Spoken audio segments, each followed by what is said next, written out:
So ayan mga palangga, pumasok na ako sa trabaho kasi dumating na yung binabantayan ko. Ang ganda ng panahon ngayon langga kasi mainit na. Sana tuloy-tuloy na no kasi nakakapagod yung kakapagod na yung winter. So nandito ako sa balcony mga langga.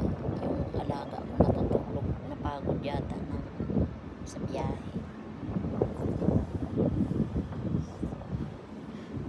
Linggo ngayon dito mga langga. At ang oras ay mag-aalas 2 na.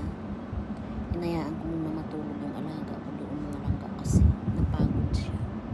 Alam mo mga langga, gusto ko sana magpahinga linggo kasi naawa ako sa asawa ko na doon na naman siya sa bahay. Hindi kasi siya pwede makapagtrabaho mga langga. Alam ko naiinip na siya kasi ilang buwan na siya hindi nakakapasok. Alam nyo naman dito sa US mga langga, hindi sila sanay na nakatambay sa bahay.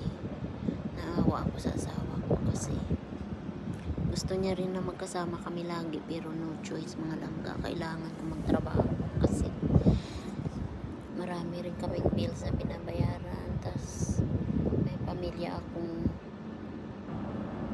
sinusuportahan sa Pilipinas. Ang hirap din mga langga, nakakapagod rin pero wala tayong choice. Gustuhin ko may magpahinga, wala akong choice mga langga kasi may mga pamilya din akong sinusuportahan. Tingnan yung mga langga, ang ganda doon.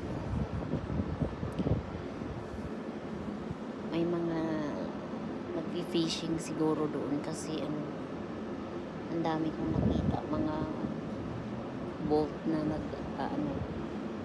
siguro nagpi-fishing. Ang ganda dito ng lugar na ito mga langga. Ganda ng view. Lalo na pagka ganito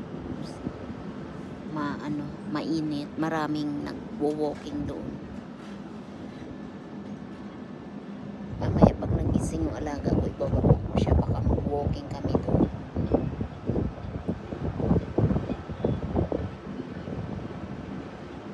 Ang ganda ng view dito mga langga.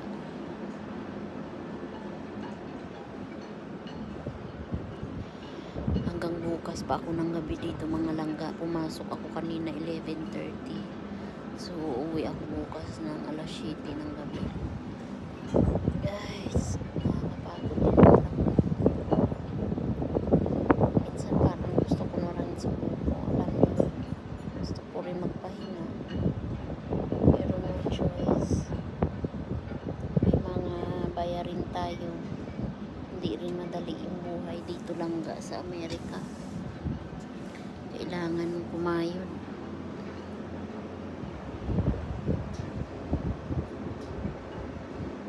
May mga nagfi-fishing dyan. Tulog na tulog yung alaga ko mga langga. Siguro napagod dyan sa biyahe.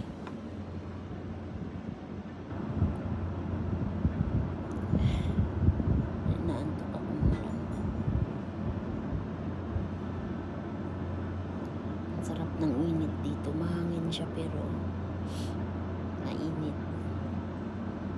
Gusto ko naman ito sa malamig mga langga. Diyos ko, sobrang lamig.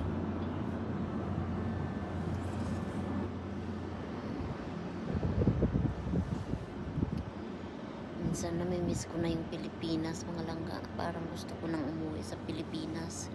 Kaso kapag umuwi naman tayo sa Pilipinas, Diyos ko, wala tayong trabaho doon. Ang hirap pa ng buhay. Alam niyo yun. Lalo na ngayon, ang mahal na ng lahat, mga langga. Ay, Diyos ko, Lord. Nakakapagod din ang buhay minsan, mga langga.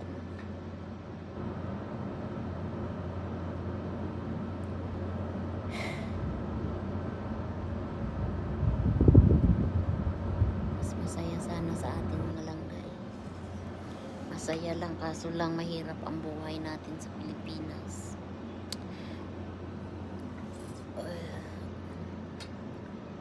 Babay mo na mga langga. Mag imot-imot na naman ako dito,